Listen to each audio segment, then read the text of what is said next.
two people. They kept saying, but he's going to get by with it.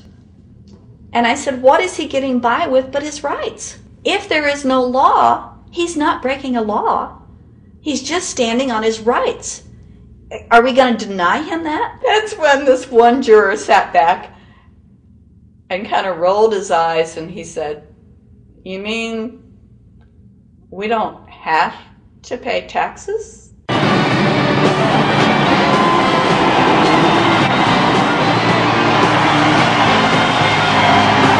All of a sudden we realized that this trial was much bigger. And the ramifications of this trial were going to be so broad if it actually got out. I mean, it's like we had just discovered this great government secret. And so when we came out for the delivering of the verdict, the judge was, I'm sure, even at this point, I'm sure he still thought we would give a guilty verdict. And the reason I say that is because of the look on his face when the first not guilty was read. His face just turned white. I mean, it's like, I don't believe this. The second time, you could hear people out in the audience, just in the courtroom, just going, wow, and the judge is just getting red in the face. I mean, he was just livid. And the judge got up and left. I sat there and I thought, this truly is a victory for the people. And I have never felt more patriotic. And I knew that we had done the right thing. I looked at that man, Mr. Harrell, and I thought, the system might not work all the time, but this time, for that man, it did. In November 2004, the government arrested former IRS criminal investigator Joe Banister. They charged him with fraud for telling the American people the truth about the income tax laws. The jury obviously agreed with Joe. Well, it just showed Mr. Banister to be honest and straightforward and working within the law. Vernice Kuglin, a Federal Express pilot, claimed there was no law requiring Americans to file an income tax. She also won in court. 24 people were criminally charged by the IRS because they claimed there was no law requiring them to file an income tax return. The fact is, neither the judge, nor the prosecutor, nor the IRS could bring that statute in there because it's not in the books. The jury came back with an acquittal for everyone. When the matter is put to the test, which means in terms of court and enforcement action, there is a 100% success rate in shooting down these arguments. The mafia has a code and they follow it, and it's a code of honor. But the IRS has no code of honor.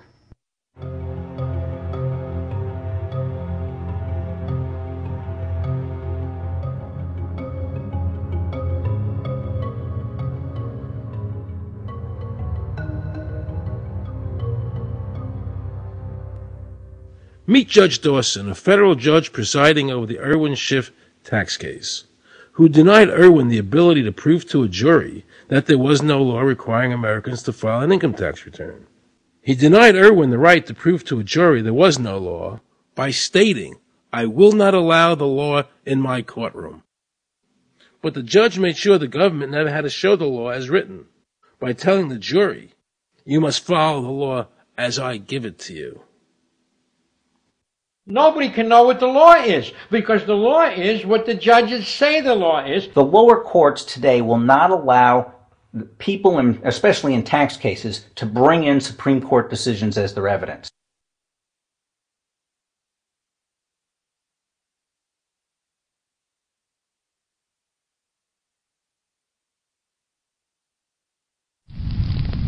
Here we have a federal judge railroading an American citizen by saying Supreme Court decisions are irrelevant.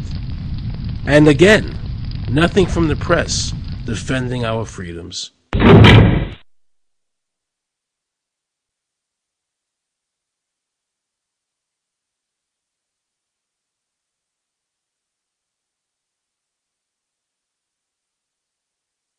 So if you ever find yourself as a juror on a tax case, be sure to ask the judge to show you the statute written by Congress that allows the government to tax the wages of the American people. If the judge can't show you the law, then how can you possibly, in good conscience, convict someone and destroy their life?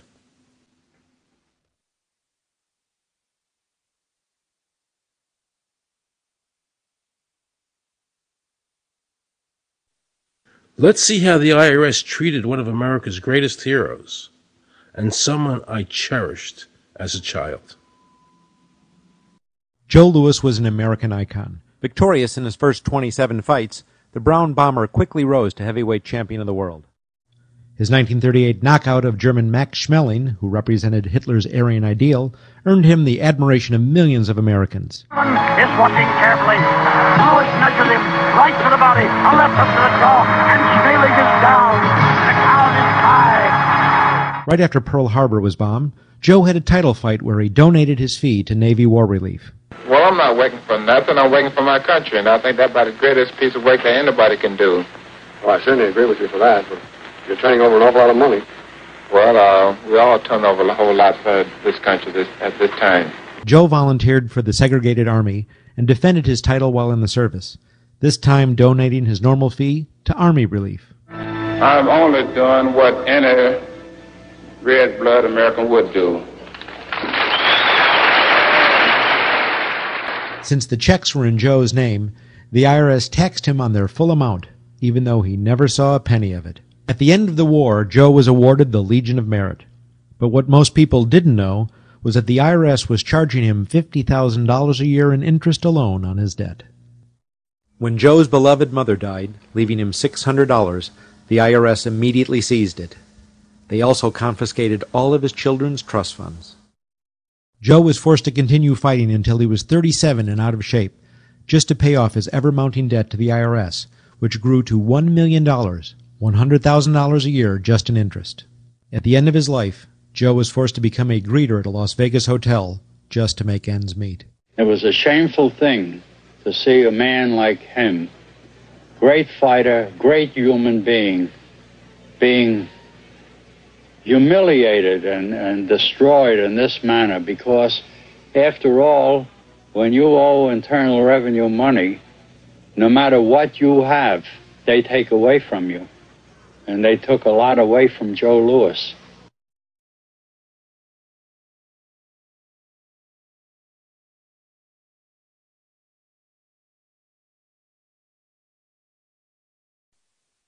I made a decision to drive to Virginia Beach from Washington because I had heard stories about two law-abiding families who had been brutalized by the IRS. They were falsely accused by their bookkeeper of being drug smugglers and tax cheats.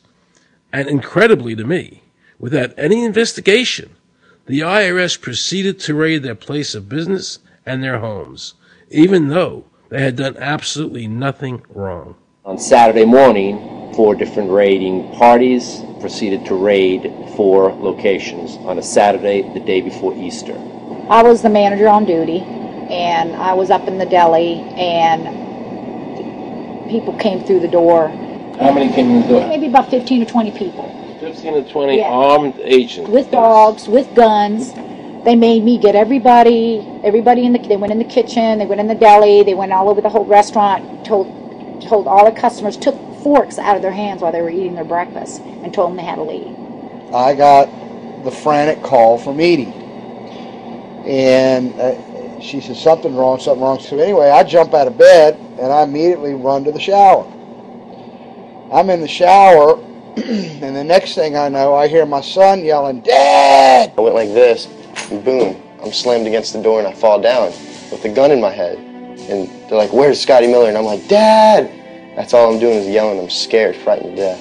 And then the next thing I hear is Mr. Miller, the shower curtain is jerked back.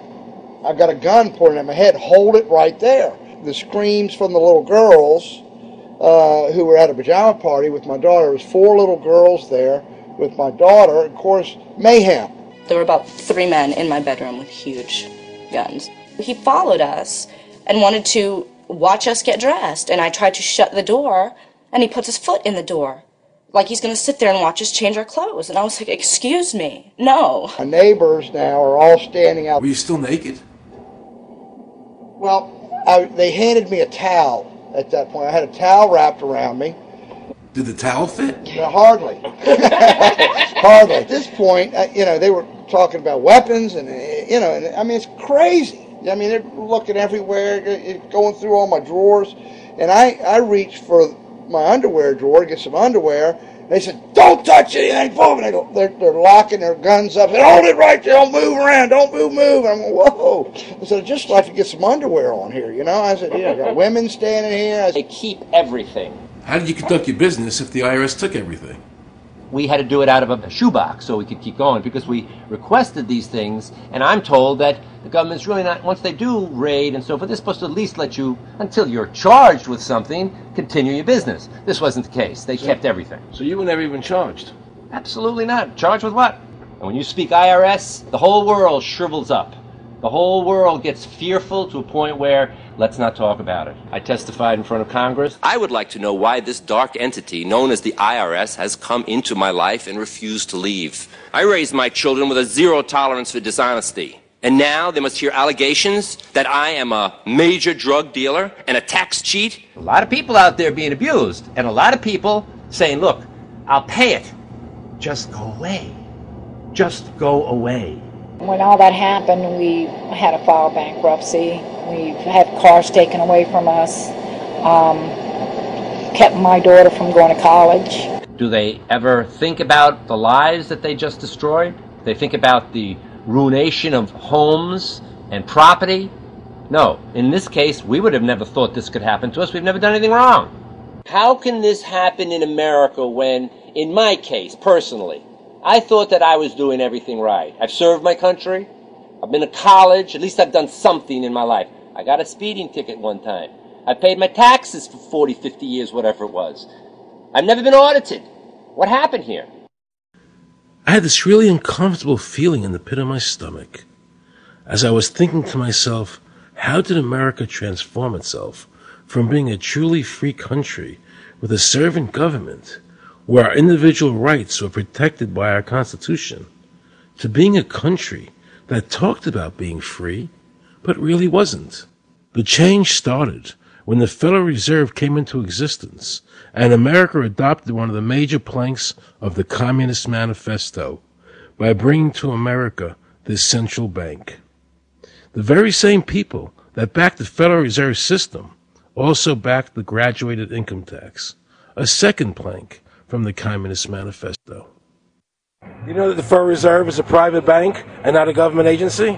No, I wasn't aware of that. It's a private bank? That would scare me quite a bit. What if you learned that the Federal Reserve makes money off the taxes you pay? How would you feel about that?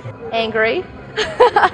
Like I'm feeling right now. I would feel cheated by my government. I'd be angry. It kind of sucks. They're pretty much in control of everything. I decided to drive back to Washington to see Dr. Ron Paul. He had been a congressman for over 20 years. I had met him previously in 1998 when I was running for governor of Nevada, and I knew him to be an honest and sincere man, and I thought he'd be very helpful in letting me know what the future holds for the American people. Who owns the Federal Reserve? It's secret, and we can't find out what's happening. But the Congress created it, and it's not authorized in the Constitution. The government borrows money from a private corporation using the name Federal that prints United States on it, and then it pays back to the Fed, which is owned by private banks. We don't know who all those private banks are. The money that the government is paying back to the private bankers is the money that comes from you and me. Why in the world would the American government borrow money and pay fees on it when it has the authority to make the money itself interest-free? The Federal Reserve is no more federal than Federal Express. I've never seen a full list of ownership for the Fed. I don't think anybody has. The government works for a private bank, and the private bank works for its owners, the true masters. People talk to me about, the issue of Republican versus Democrat, as if they don't get it. And I say, look, here's the way you get it. It's organized crime. All you do is you call the Republicans the Genoveses, and you call the Democrats the Gambinos.